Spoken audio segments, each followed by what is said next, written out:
Hello and welcome to the fourth episode in our series on dementia.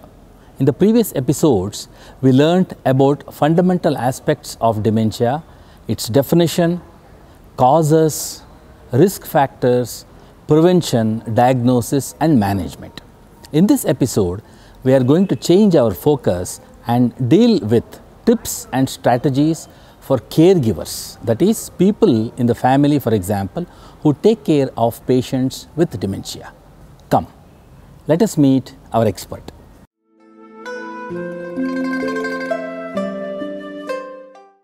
In many instances in our country, the care of a person with dementia happens at home.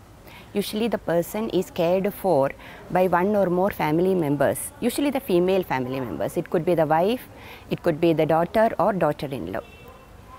Now the diagnosis of dementia has far-reaching consequences for a family. Usually it is a family who takes decisions on care provisions, and these decisions are made based upon emotional and instrumental support available for the family. The diagnosis has far-reaching consequences. Some are positive while others are negative. In general, the caregiving for dementia is very stressful. Usually one primary caregiver increasingly spends more and more time providing direct caregiving. According to some reports, as much as 10 hours per day is spent in direct caregiving. Hence, there is a lot of need to speak about caregiving, to speak about caregiver-based healthcare plans while we are working with persons with dementia.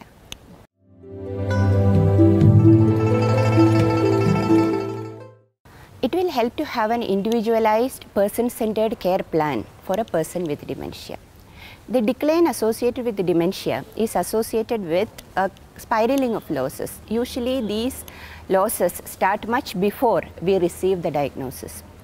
Once we have a diagnosis of dementia, it is important to prepare the environment. That could be the physical, psychological as well as social environment, so that the care for the person can be optimized and the family can continue to live their normal life. In the physical sphere, it is very important to have safety concerns are addressed, especially in the case of behavioral problems, especially when there is a wandering problems. Both inside as well as outside the home, the safety concerns need to be taken care of.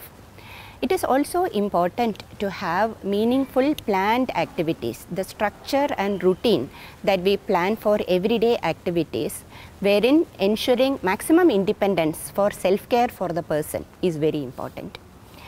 Further, it is also very important to have meaningful together activities that can be done together with persons, friends or families who are very important for the person with dementia. However much it makes sense or not, it is important to continue to have meaningful activities. It could be as simple as reading the newspaper together as husband and wife, or it could be as simple as going to the temple together. Continue to have these activities that provide meaning to the person. That continues to be very important. Usually people also ask how to communicate with a person with dementia, because the person does not communicate back and there are problems associated with how to make sense and things like that.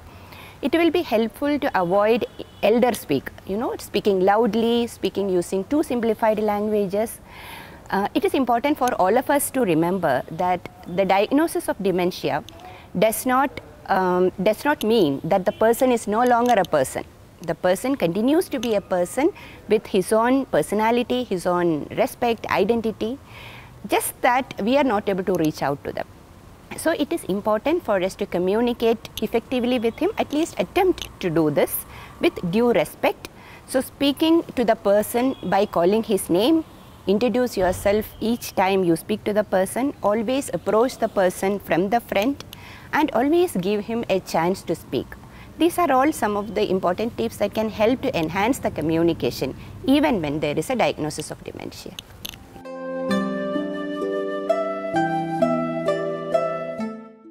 We will find that the diagnosis of dementia means that there is a spiraling of increased communications with healthcare professionals, supporting staff, supporting healthcare professionals like physiotherapy, speech therapy. It just begins a continuous spiral of healthcare interactions. It is also important for us to prepare what we tell the extended family and neighbors, who will have a lot of questions with regard to what are some of the problems the person is going through. With regard to the healthcare professionals, in our healthcare interactions, it is always important to clarify our genuine concerns so that we have the right answers at the right moment when we require it. So we need to know whom to approach for help, when a particular problem happens, where to go, and how to approach them. Having the right approaches are very important. It is also important in this context to look at whether we know what are some of the early warning signs. When should we approach a professional help? We will be going home, we will be taking care of our person, but when do we seek a professional help is something that we need to ensure. So through our communication with our healthcare professionals, we need to ensure that we have answers to these questions.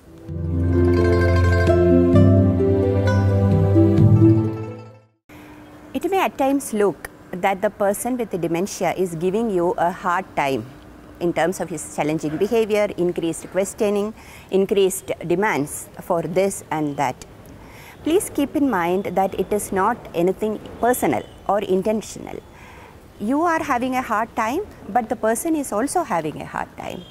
And it will help to have some tips that will help us to manage the challenging behavior. One thing will be not to argue with the person with dementia whenever he is making a demand or whenever he is making a statement. Always acknowledge what the person is saying and distract him. That will help to bring down the agitation associated with increased demands and arguments that can happen. Another important strategy will be not to correct a person. We have the tendency to correct the person who is having dementia, who demands that this is this, this is that. So it is always important that let us not correct the person with dementia. Let us listen to him and validate what he is trying to say. Finally, it is also important not to try to reason with a person with dementia so much. It is okay that he believes that he is living in the past. It is okay that he has some concerns. Trying to reason with him may just increase the agitation and lead to more and more challenging behaviors.